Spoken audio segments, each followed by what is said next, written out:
बरेली हिंसा को लेकर मौलाना तौकीर पर दर्ज एफआईआर से बहुत बड़ा खुलासा हुआ है। एफआईआर में मौलाना तौकीर रजा को आरोपी नंबर 1 बनाया गया है। एफआईआर में दावा किया गया है कि तौकीर ने शहर का माहौल खराब करने के लिए मुस्लिमों को ताकत दिखाने को कहा था। एफआईआर में यह भी कहा गया है कि तौकीर ने पुलिस वालों की हत्या की साजिश रची थी। हिंसा में कई अपराधियों को शामिल करवाया गया था जो भड़काऊ नारेबाजी कर रहे थे। भीड़ ने पुलिस पर अवैध हथियारों से हमला किया।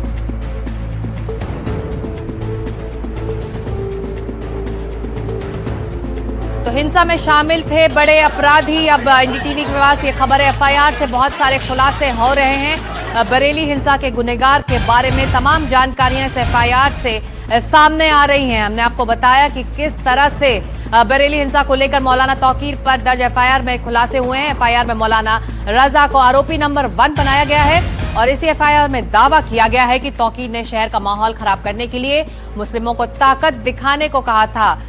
एफआईआर में यह भी कहा गया है कि पुलिस वालों की हत्या की साजिश रच रहा था तौकीर और हिंसा में कई अपराधियों को शामिल करवाया था जो भड़काऊ नारेबाजी कर रहे थे। भीड़ ने पुलिस पर अवैध हथियारों से हमला भी किया।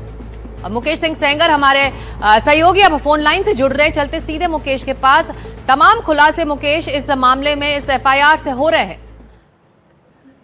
देखिए, बिल्कुल जो बरेली पुलिस ने अपनी तरफ से एफआईआर दर्ज किया उसमें ये कहा है कि जो हिंसा हुई है वो पहले से प्री प्लान थी, यानी कि पहले से ही इसकी कॉन्स्पिरेसी कर ली गई थी। उसमें ये भी कहा गया है कि बड़े पैमाने पर बाहर से लोग बुलाए गए थे और ये सभी अपराधी थे और ये अपने साथ में इलीगल वेपन लेकर आए थे जिनसे इन्होंने फायरिंग की और इसी के चलते जो हिंसा है उसकी शुरुआत हुई। लोगों से ये कहा गया था कि जो मुस्लिम हैं उनको अपनी ताकत दिखानी है और अगर पुलिस वालों की हत्या करने पड़े तो हत्या करने से पीछे मत हटना, इसमें यह भी कहा गया था। तो इस तरह से पुलिस ने दावा किया है कि मौके से बड़ी मात्रा में जो वेपन्स हैं, इलीगल वेपन्स हैं, वो भी बरामद हुए हैं और पेट्रोल बमों से हमला किया गया है और ये पेट्रोल बम पहले से ही बनाकर लाए गए थे।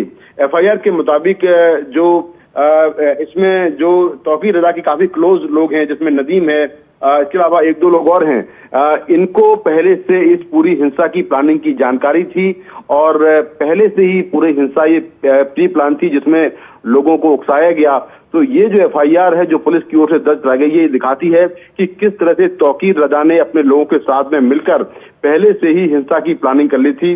बरेली पुलिस ने तौकीर रजा के अलावा उसके सहयोगी नदीम को भी गिरफ्तार कर लिया है और पुलिस के मुताबिक इस हिंसा में तौकीर रजा के अलावा कुछ और लोग हैं जो कि हिंसा के मास्टरमाइंड हैं और उनको भी गिरफ्तार किया जाएगा और मौके से पुलिस को कुछ इलीगल वेपन, पेट्रोल बम बनाने का सामान बरामद हुआ है। तमाम ये जानकारियां एफआईआर से आई हैं और एफआईआर में आरोपी नंबर 1 है तौकीर रजा और उसने शरारती तत्वों को भी इस भीड़ में विरोध प्रदर्शन में शामिल किया था ताकि हिंसा और ज्यादा भड़के।